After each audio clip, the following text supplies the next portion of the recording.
in Philly. For a team that won Sunday, you certainly wouldn't know by their postgame press conference. The Eagles offense struggled passing the ball with Jalen Hurts only registering 108 through the air versus the Panthers. Here's Hurts and A.J. Brown postgame. Listen up, y'all.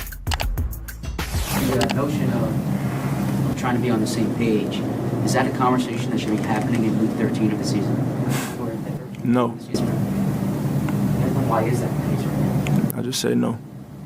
You said the offense wasn't good enough. What are some things you think that the offense needs to improve? Passing. All right, let's unpack it. Shay, I'm starting with you. Are you good with A.J. Brown calling out Philly's offense? Well, no, I prefer him and Jalen getting to a room and the offensive coordinator Kellen Moore and they come to an understanding. It's just tough for AJ to get into a rhythm when he doesn't get a ball thrown his way or have a target or doesn't catch a pass until late in the second quarter. It's hard, and what you want to do is your best players, you get them the ball early. If you get a receiver the ball early, he'll let you know you got him late. And because it's so hard for him to get into a rhythm because you're only giving him one target, two targets in the first half of a ball game. Now, obviously, they can run the football with Saquon. He's running the air out of the football, and he's second on my ballot for the MVP.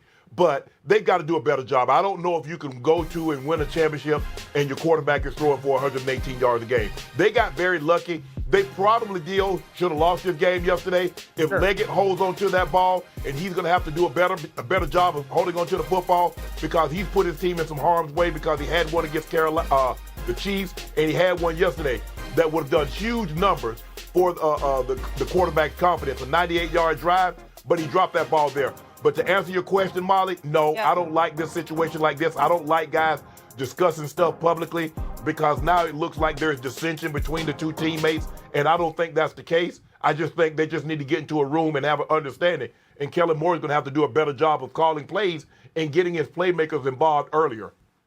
I have absolutely no issue with this at all. I think a lot of people are making way too big a deal out of it, more than it is. They did not play well in the pass game yesterday. They were asked the question, what A.J. Brown says the offense has got to be better. Anybody with eyeballs can sit there and say, well, if the offense struggled, what part of the offense struggled yesterday? The passing game. So what is he supposed to say in that moment? Nothing? Is he supposed to ignore it? Shannon, I completely agree. His first catch was like second quarter, 126. I agree with all that. Jalen did not play well yesterday. Now, the weird thing is a lot of people are going to make it as Jalen stinks. That's not the case. Jalen's actually been pretty darn good this year. Is this pass game in Philadelphia very simple and very elementary? Absolutely. It is A.J. Brown one-on-one. I think it's the second best quarterback wide receiver doing the NFL. This is like the second or third pass of the game. He checks the ball down to Dotson. A.J. Brown is completely wide open. You actually, after the play, see J.C. Horn point to A.J. Brown and be like, oh my gosh, you're a touchdown. That play, that ball should have gone to Devontae Smith. That play should be a one-on-one go route to A.J. Brown. If A.J. Brown's one-on-one, the ball should go to him every play, or almost every play. That wasn't the case yesterday. So, of course, there's going to be frustration. Yeah. I agree with Shannon. You ain't winning the Super Bowl playing the way that you did yesterday. But that hasn't been the case all year. So I don't believe that we need to make this a huge ordeal. Shannon, can I just play devil's advocate really quick? Because I feel it's like damned if you do, damned if you don't. They barely beat the Panthers. So in some ways, I feel like if they came out and they were positive and and happy that they won and celebrating, we'd be crucifying them for that. So the fact that they are frustrated and they know they need to be better in a win, I feel like is a positive. I do. I like that. You never accept anything in a win. You wouldn't in a loss. The Carolina Panthers are a better football team than they were 3-4 weeks ago. They've been in every ball game. Probably should have won the Kansas City game. Could have easily won this game yesterday. And I think the thing is, people are starting to find out is that this is a better football team than what we previously thought. With that being said, you're absolutely right. And they're going to have to do a better job of getting Jalen Hurts into a rhythm, Dan, earlier. I mean, you're asking him, look, Saquon is playing unbelievable. And it's so easy to just turn around and hand the ball, and he gets 6 yards, he gets 10 yards, and he's a threat every single time. But when you don't let your quarterback get into a rhythm, and you don't let your star receivers get into a rhythm, and then late in the ball game, go make plays in the passing game, you know how hard that is, Dio. I've been there. And I used to tell the coaches all the time, if you give it to me early, you'll have me late. But don't all of a sudden throw me a ball in the first 3 quarters and then ask me, what can I win on? I'm not sure I can win on anything because I'm not in a rhythm and the quarterback doesn't have a rhythm throwing me the football. So I think it goes hand in hand. Kellen Moore is going to have to do a better job. He like in Dallas, maybe he was too pass happy. Maybe in Philadelphia, he's too run happy. He's going to have to find a better mix to get his playmakers involved, because I don't believe you can get to and win the Super Bowl without your passing game. I think they tried. Sometimes as a quarterback, I think you just have some days when you just don't see it great.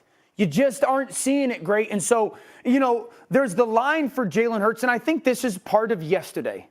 If we don't turn the football over, our defense is great, our running game is great. So maybe Jalen, who maybe just didn't feel it early on, played a little bit conservative. That's probably the right thing to do in that game. I would agree with Shannon that if you got to go beat the Detroit Lions, or if you're going to play a team like the Minnesota Vikings and they're rolling, it's going to have to be a little bit more aggression. Yesterday, he just did not see the field well. Yesterday, he was not willing to be aggressive with the ball and to cut it loose. We don't have to make this A.J. Brown publicly, bad body language. No. The Eagles are going to dissent. Yeah. It's going to be the same thing as last year. Yesterday can live on its own because the pass game, again, it's been pretty successful and explosive this season. But here's the thing, though, Molly. Yeah, real quick. The problem is that A.J. Brown has had 3 catches. He's had 2 catches. He's had 4 catches. So he's seeing a reoccurring theme. He's saying that this is not a one-off. This isn't an isolated incident. What we're starting to see is a reoccurring theme, and that's a problem for me. Yeah, and that's why they called it out publicly. And good point again about the Panthers. They are sneaking up on folks. Only 3 wins on the season, but it's a bit deceiving. Coming up, Josh Allen had a monster game yesterday, but came up just short of a win. Was it enough to set him apart in the MVP race? We'll let you know where we stand on that after the break. Juan Soto. What's up, Eagles Nation? Welcome to Eagles Nest News, your go-to source for everything about our Philadelphia Eagles. Today, we're diving into the incredible season Saquon Barkley is having. Could he actually be the MVP this year? Let's break it all down. But first, don't forget to hit that like button, subscribe to the channel, and ring the bell so you never miss any updates on the birds. Saquon Barkley, in just his first season with the Eagles, is making NFL history. The man is absolutely unstoppable.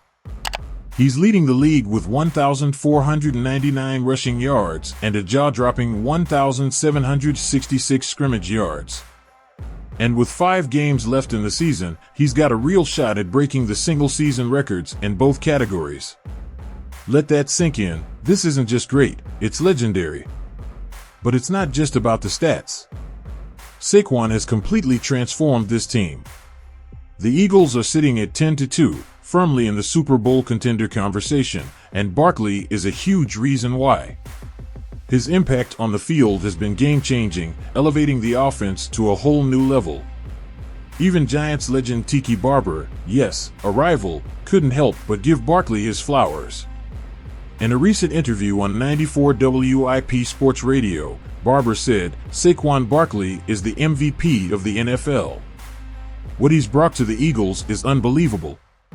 He went on to highlight how Barkley has turned the narrative around Nick Sirianni and made the Eagles a dominant force. And let's not forget, MVP talk for a running back is no small feat in today's NFL. It's a quarterback-driven league, but Saquon's impact is undeniable. He's the heartbeat of this offense, and every game he plays, he's proving why he's one of the best in the league right now. It's been nothing short of electric watching him play. Now, it's all about finishing strong. If Saquon Barkley can keep this momentum through the final stretch of the season, he has a real shot at breaking records, winning MVP, and, most importantly, helping us chase another championship for Philly. But I want to hear from you. Do you think Saquon deserves to be MVP? Can he take the Eagles all the way to the Super Bowl? Drop your thoughts in the comments below. And hey, don't forget to like this video, subscribe to Eagles Nest News, and share it with your fellow Eagles fans. Let's keep the hype going as we ride this incredible season together. Fly, Eagles, fly. See you next time.